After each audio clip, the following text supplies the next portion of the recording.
He thought humiliating her would be effortless, but in less than 5 minutes, everything he believed about intelligence, status, and control was about to collapse in front of an entire room.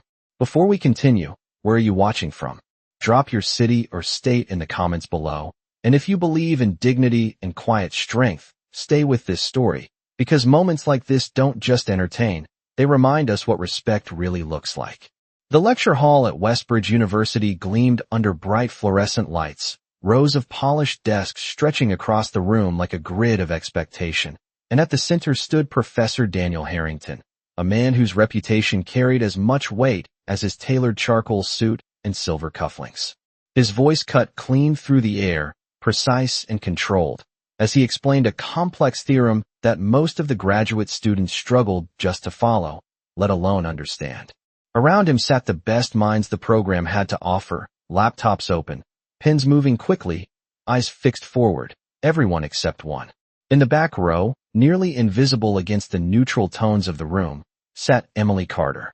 Her presence was so quiet it was almost deliberate, as if she had mastered the art of taking up as little space as possible. At 36, she didn't look like the others. Her simple navy cardigan hung loosely over a plain white blouse, her notebook worn at the edges, her posture reserved but steady. Most students had already formed their silent conclusions about her within seconds of noticing her, if they noticed her at all. To them, she was out of place, a background detail, someone who didn't belong in a room built for brilliance. And Professor Harrington noticed everything. He paused mid-sentence for just a fraction of a second, his sharp eyes scanning the room before settling briefly on Emily. And in that glance was something unmistakable: assessment, dismissal, certainty. He had seen thousands of students pass through his lectures, and in his mind, he could categorize them within moments. Exceptional, average, forgettable. Emily Carter, without saying a single word, had already been filed away. The faintest hint of a smirk touched his lips before he turned back to the board, continuing his explanation as if nothing had happened, but the decision had already been made. The atmosphere in the room shifted subtly, not enough for anyone to name it, but enough to feel it, like the quiet tightening before a storm no one saw coming. Emily kept her eyes on her notebook, her pen moving slowly, deliberately, as if each word mattered more than speed. She didn't look up, didn't react, didn't give the room anything to confirm or deny their assumptions. But there was something in her stillness, something controlled, something that didn't match the role everyone had already assigned to her. And somewhere beneath the polished confidence of Professor Harrington, beneath the structured rhythm of his lecture and the quiet arrogance that filled the space around him, a moment was forming, small, unnoticed, inevitable. The kind of moment that doesn't announce itself when it arrives. The kind that rewrites everything after it's already too late to take it back. The room remained focused, the lecture continued, and no one, not a single person, realized they were seconds away from witnessing a shift that would leave even the most confident voice in the room searching for words. The lecture moved forward with mechanical precision, each equation written in confident strokes across the whiteboard as Professor Harrington guided the room through layers of complexity that most could barely keep up with. And yet beneath the structured flow of his teaching, there was a subtle shift in his tone, a deliberate tightening that only revealed itself to those paying close attention. He was no longer just explaining, he was setting something up. His questions became sharper, more pointed, directed not at the room as a whole, but at individuals he had already measured and categorized, calling on students one by one, letting them stumble just enough to remind everyone who held the authority in the room. A young man in the second row hesitated mid-sentence, his voice trailing off as he realized his answer was incomplete, and Harrington allowed the silence to stretch just a moment longer than necessary before correcting him with calm, clinical precision. It was not cruelty, not overtly, but it carried a weight that pressed down on the room, reinforcing the invisible hierarchy that everyone understood without needing it spoken. And then, almost imperceptibly, his attention shifted again. His gaze moved past the rows of eager students, past the ones trying too hard to impress him, and landed once more on the quiet figure in the back. Emily Carter had not raised her hand, had not spoken, had not even looked up during the last exchange, and yet something about her stillness seemed to challenge him in a way the others did not. It was not defiance, not exactly, but it was not submission either. It was control. Harrington paused, the marker hovering in his hand as if considering his next move, and when he spoke again, his voice carried a different kind of intention. He turned slightly, gesturing toward the board where a particularly dense sequence of symbols filled the center space. A problem he had not yet fully explained, one that required not just understanding but instinct. The kind of problem that separated those who memorized from those who truly knew. A faint smile touched his lips, subtle enough to seem incidental, but deliberate enough to matter. "Let us try something different," he said, his tone smooth, almost inviting, though there was an edge beneath it that sharpened every word. The room quieted instantly. Students straightened in their seats, sensing the shift, sensing that something was about to happen even if they could not yet define it. Harrington tapped the board lightly with the marker. "This," he continued, "is where theory meets clarity. Not everyone can navigate it." A few students exchanged glances, some leaning forward with anticipation, others already bracing for the possibility of being called on. And then he turned fully, his eyes scanning the room one last time before settling with quiet certainty on Emily. "Miss Carter," he said, enunciating her name with measured precision, as if testing how it sounded in the air. "Perhaps you would like to walk us through it." The words landed softly, almost politely, but the effect was immediate. Heads turned. Not just a few, but all of them. The room shifted, attention converging on the one person who had managed to remain unnoticed until this exact moment. A faint ripple of curiosity moved through the students, followed quickly by something else, something less generous. Doubt. Expectation. A quiet assumption already forming. Emily's pen stilled against the page. For the first time since the lecture began, she looked up. Not quickly, not startled, but slowly, deliberately, as if she had been expecting this moment all along. Her eyes met his, steady and unreadable, and for a brief second, something unspoken passed between them. Harrington held her gaze, confident, composed, certain of the outcome before the first step had even been taken. Around them, the room seemed to hold its breath, the silence tightening, stretching, waiting to see what would happen next. And in that suspended moment, before a single word was spoken, before a single movement was made, the entire dynamic of the room shifted in a way no one yet understood. For a moment, no one moved. The weight of Professor Harrington's request lingered in the air, not as an invitation, but as a test already decided, and the subtle shift in the room made that clear. A few students exchanged quick glances, eyebrows raised, lips tightening as if suppressing reactions they did not need to voice. They had seen this before, not with Emily specifically, but with others who had been quietly singled out, placed under the spotlight not to succeed, but to reveal their limits. It was a pattern, polished and precise, executed with the kind of confidence that came from never being challenged. Emily Carter closed her notebook slowly, the soft sound of paper meeting paper somehow louder than it should have been in the stillness. She did not rush. She did not hesitate. She simply placed her pen down as if completing a thought only she understood. Around her, the silence deepened, stretching just enough to become uncomfortable. A student in the front row leaned back slightly, folding his arms, already anticipating what would happen next. Another lowered her gaze, as if distancing herself from what felt inevitable. Emily rose from her seat with quiet composure, her movements unhurried, deliberate, each step grounded in a calm that did not match the expectations forming around her. The sound of her shoes against the polished floor echoed faintly as she began to walk toward the front of the room, and with every step, the atmosphere tightened. Professor Harrington watched her approach, his posture relaxed, his expression composed, but his eyes carried a certainty that bordered on finality. In his mind, this was already over. The outcome had been decided the moment he spoke her name. As Emily reached the front, she paused just long enough to look at the board, her eyes scanning the dense arrangement of symbols without urgency, without confusion, without the hesitation that would have confirmed every assumption in the room. Harrington extended the marker toward her, a small gesture that felt more symbolic than necessary, and she accepted it with a simple nod. No words, no performance, just presence. The room leaned in without realizing it, attention narrowing, curiosity sharpening, because something about her silence was not empty. It was controlled. Harrington stepped slightly to the side, giving her space, though the subtle angle of his stance made it clear he was still the one directing the moment. "Take your time," he said, his voice smooth, almost generous, but the undertone was unmistakable. The phrase was not encouragement.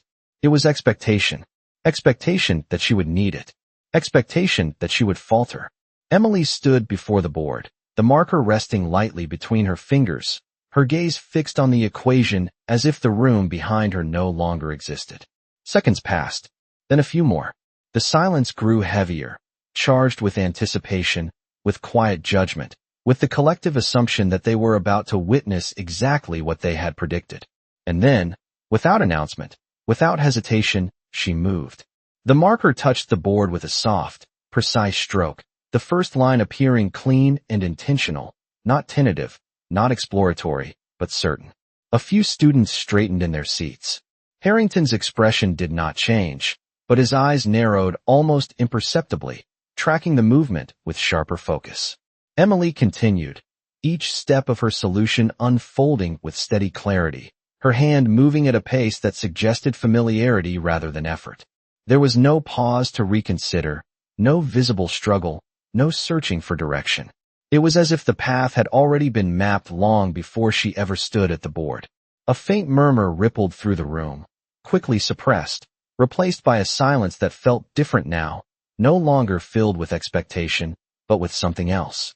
Something uncertain, something shifting. And for the first time since the moment began, Professor Harrington was no longer completely still. The sound of the marker against the board continued, steady and controlled, each stroke landing with a quiet confidence that no one in the room had anticipated. And as the lines of the solution unfolded, something deeper began to shift, not just in the students watching, but in the space itself, as if the air had subtly changed its weight. Emily did not rush, but she did not slow down either, her movements guided by an internal clarity that made every step feel inevitable. And with each transition, each transformation of the equation, the structure of the problem began to reveal itself in a way that was not only correct, but unexpectedly elegant. A student in the third row leaned forward, his brow furrowing as he followed along, his initial skepticism giving way to confusion, because what she was writing was not the path they had been taught to expect.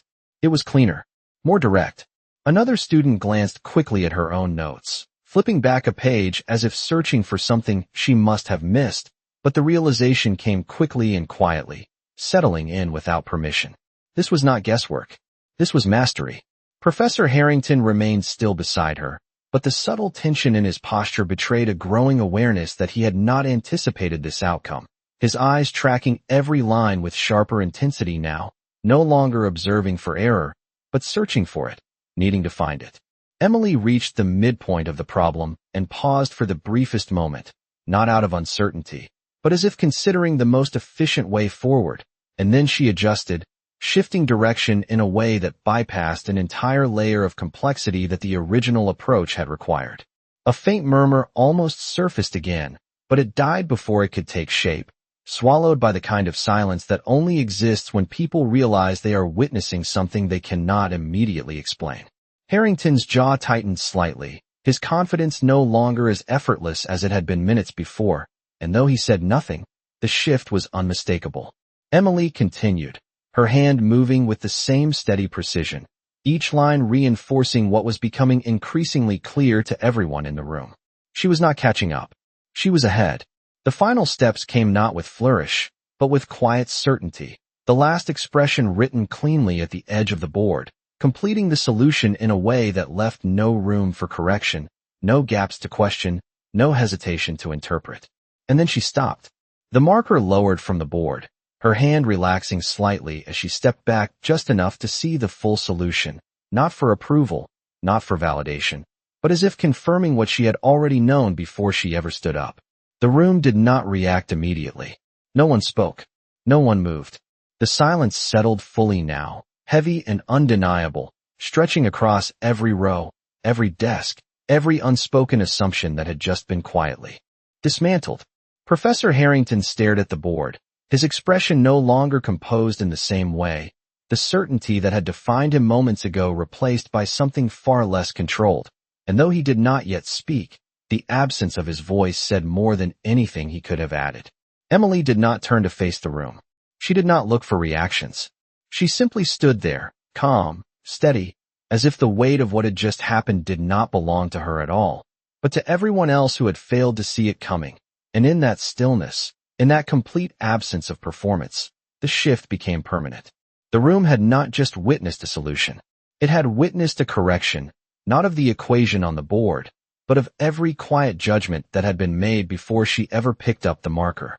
No one clapped, no one whispered, no one even shifted in their seats, because the kind of silence that filled the room was not uncertainty anymore. It was recognition, and recognition has a weight that words cannot interrupt. Professor Harrington remained fixed in place, his eyes locked on the board as if the answer might change if he stared at it long enough. But it did not. Every line remained exactly where it was, precise, deliberate, undeniable. He stepped forward slowly, almost mechanically, as though his body had not yet caught up with what his mind was struggling to accept, and for a brief moment, he reached for the marker in his hand, then stopped, realizing there was nothing to correct, nothing to adjust, nothing to reclaim. The authority he had carried so effortlessly just minutes before now felt different, thinner, no longer unquestioned. A student near the front exhaled softly, the sound barely audible, but somehow enough to break the illusion that had held the room together, and with that single breath, the shift became visible. Eyes moved, not toward Harrington, but toward Emily. Not with curiosity anymore, not with quiet judgment, but with something closer to respect, the kind that arrives without being asked and stays without being forced. Emily turned slightly, not toward the professor, not toward the room, but simply away from the board, placing the marker gently on the tray as if concluding something that had never been in doubt. She did not wait for acknowledgement. She did not seek approval. She simply stepped back, her posture unchanged, her expression calm, as though the moment belonged to everyone else but her. Harrington finally spoke, but the words did not come with the same ease they once had. "That is one approach," he said, his voice controlled but lacking the certainty that had defined it earlier, and even as the sentence left him, it felt incomplete, insufficient against what the room had just witnessed. A pause followed, longer than any he had allowed before, and in that pause, the imbalance of the moment settled fully into place. One of the students raised his hand slowly, not to answer, but to ask, his voice careful as he pointed toward a section of Emily's solution. "Professor, this step here, it eliminates the entire constraint we were working under, right?" Harrington looked at the board again, his silence stretching just enough to confirm what everyone was beginning to understand. "Yes," he said finally, the word quiet, almost reluctant, and that single admission carried more weight than any lecture he had given that day. Emily had not just solved the problem. She had redefined it. The room absorbed that realization in stillness, each person recalibrating their understanding, not just of the equation, but of her. Emily returned to her seat without ceremony, the faint echo of her steps the only sound that followed her, and as she sat, she opened her notebook again, her pen resting lightly against the page as if the moment had already passed for her, as if it had never needed to be anything more than what it was. No announcement marked the end of the lesson, no declaration closed the gap that had just been exposed, but something fundamental had shifted, something that could not be undone by explanation or authority. Professor Harrington turned back to the board, but the space no longer belonged entirely to him, not in the same way, not after what had been revealed. And in the quiet that followed, one truth settled deeper than any equation ever could. Respect is never granted by position. It is revealed in moments when no one expects it, and once seen, it cannot be unseen. The lecture did not end when it should have, because no one in the room seemed willing to be the first to move, as if standing up too quickly might erase what had just happened or reduce it to something ordinary. And Professor Harrington, who had always controlled the rhythm of his classroom with precision, now found himself navigating a silence he had not designed. He cleared his throat lightly, turning back toward the board as though continuing the lecture would restore the balance. But the words that followed carried a different weight, measured more carefully, stripped of the effortless authority that had once defined them. He began to explain the solution again, this time tracing Emily's steps instead of his own, his voice steady but noticeably slower, as if each sentence required verification before it could be spoken aloud. The students listened, but not in the same way they had before. Their attention had shifted, no longer anchored solely to him, but divided, recalibrated, aware now that understanding did not belong to one voice alone. A student near the center raised her hand, not with hesitation, but with a kind of quiet confidence that had not been present earlier. "Is there a reason this approach is not the one we usually learn first?" she asked, her tone respectful but direct. Harrington paused, the question simple on the surface but layered beneath, and for a brief moment, he seemed to weigh his response more carefully than any equation. "Efficiency is not always the priority in foundational teaching," he said, choosing his words with deliberate care, though even as he spoke, the explanation felt less definitive than it once might have. Another student leaned forward, glancing toward Emily before speaking. "But it works better," he added, not as a challenge, but as an observation that no longer needed permission. The room shifted again, not with tension this time, but with awakening, the kind that spreads quietly when assumptions begin to unravel. Emily remained seated, her attention returned to her notebook, her pen moving in steady lines as if the lecture had never been interrupted, as if nothing extraordinary had taken place, and yet the space around her had changed in a way that could not be reversed. No one looked at her the same way. Not the students who had dismissed her, not the ones who had ignored her, and certainly not Professor Harrington. He glanced in her direction once, briefly, his expression unreadable, but there was something new in that look, something that had not existed before, something closer to recognition than judgment. The remainder of the class unfolded differently, not because the material had changed, but because the lens through which it was viewed had shifted. Questions came more freely, not out of uncertainty, but out of engagement. The silence that had once been filled with quiet intimidation was replaced by a more thoughtful stillness, one that allowed space for understanding rather than fear of being wrong. When the lecture finally reached its natural end, there was no formal closing statement, no definitive line to mark the transition, just a gradual release of tension as students began to gather their belongings, their movements slower than usual, their conversations quieter but more focused.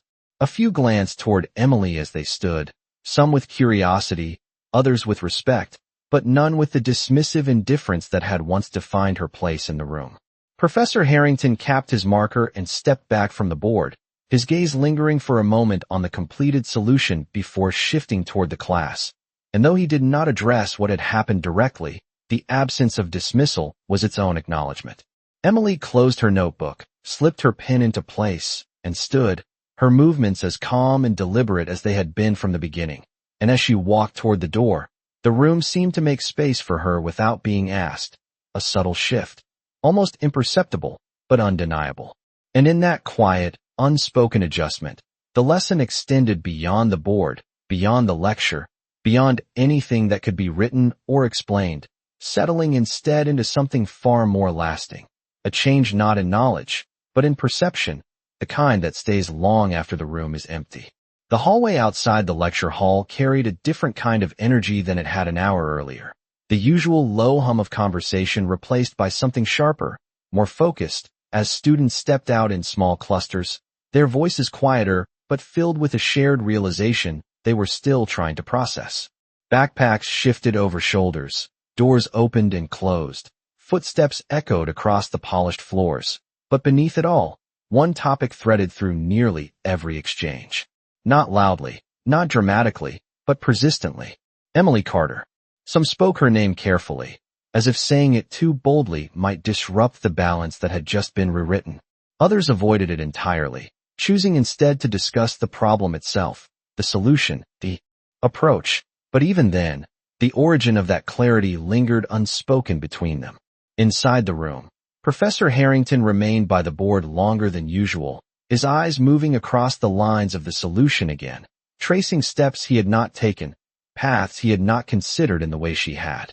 He reached for the marker once more, hesitated, then lowered it, the gesture small but telling.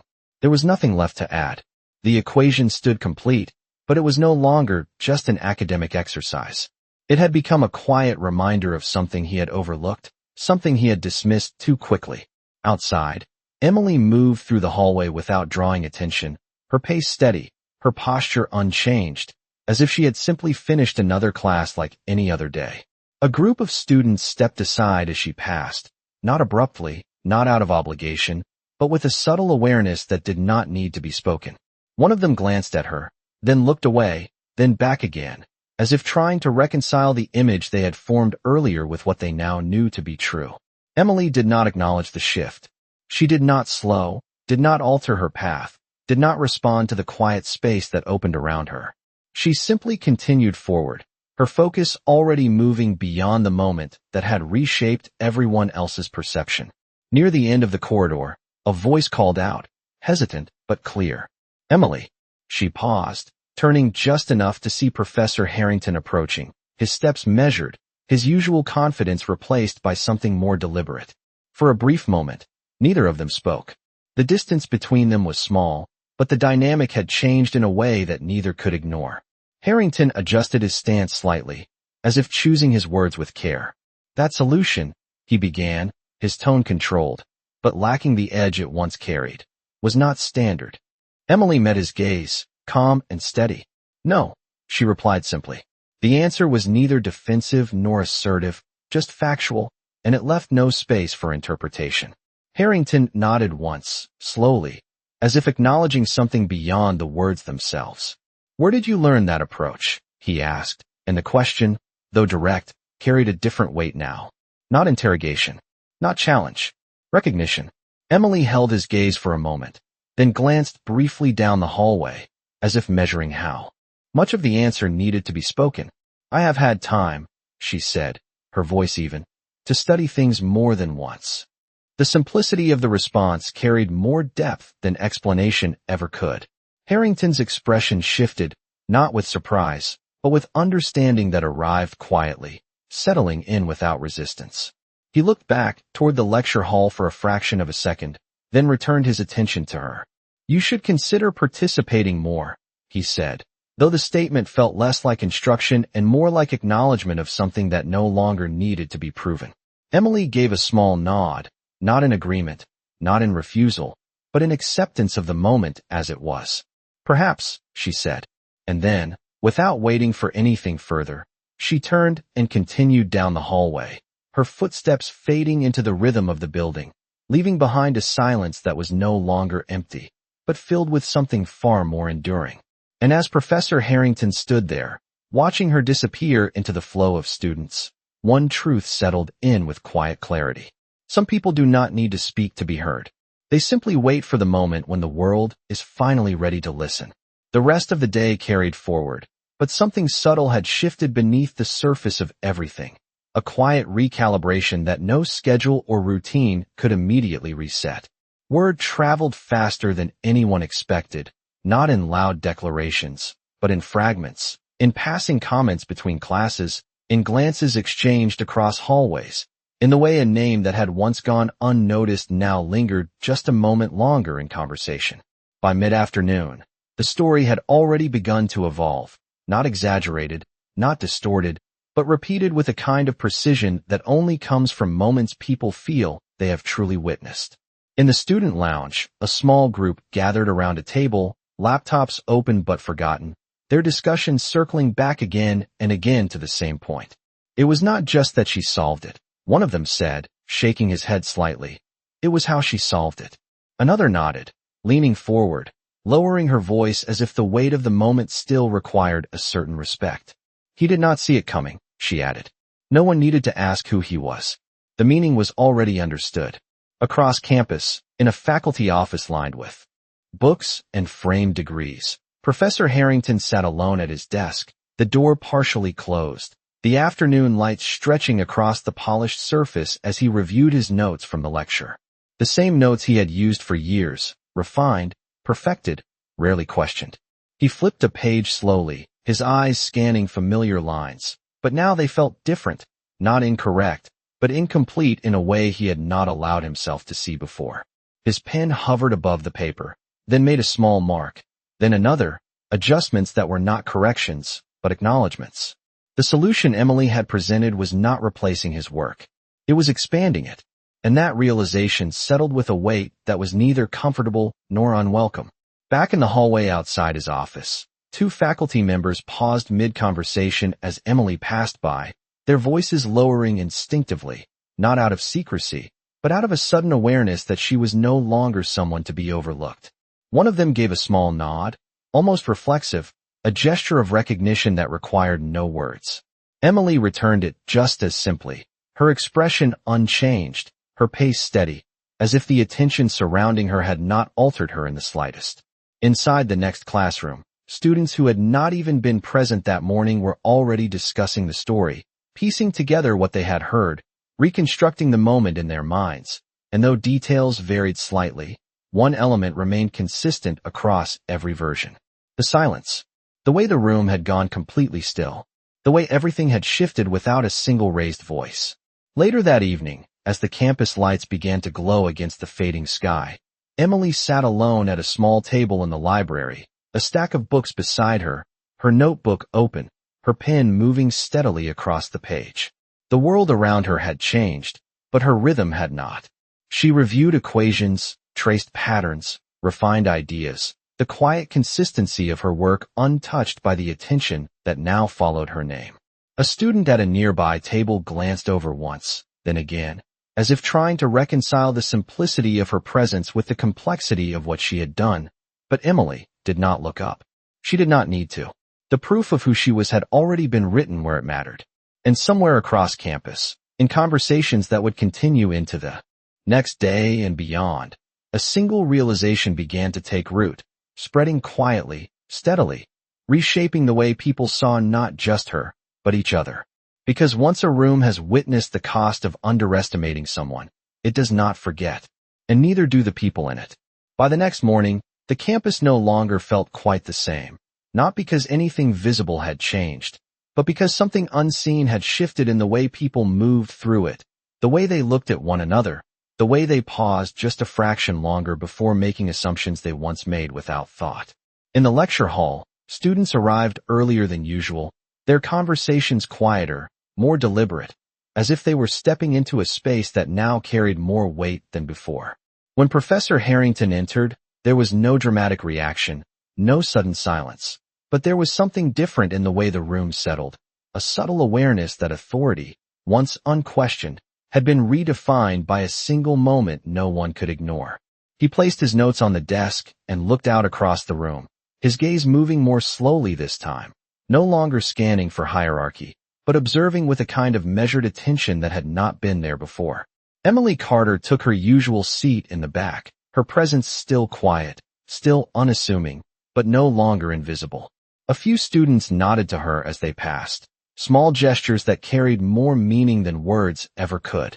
She returned each one with the same calm simplicity, neither encouraging nor dismissing the attention, simply acknowledging it as it came.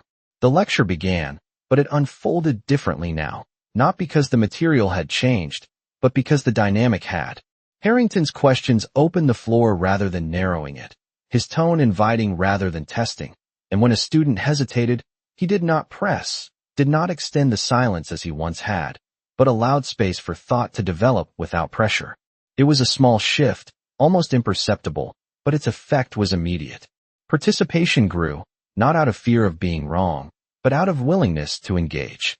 Midway through the lecture, Harrington paused, glancing briefly toward the back of the room before returning his attention to the board. "There are multiple ways to approach this," he said, his voice steady. "And sometimes the most efficient path is not the one we are first taught." The statement was simple, but it carried a quiet acknowledgement that did not need to be explained further.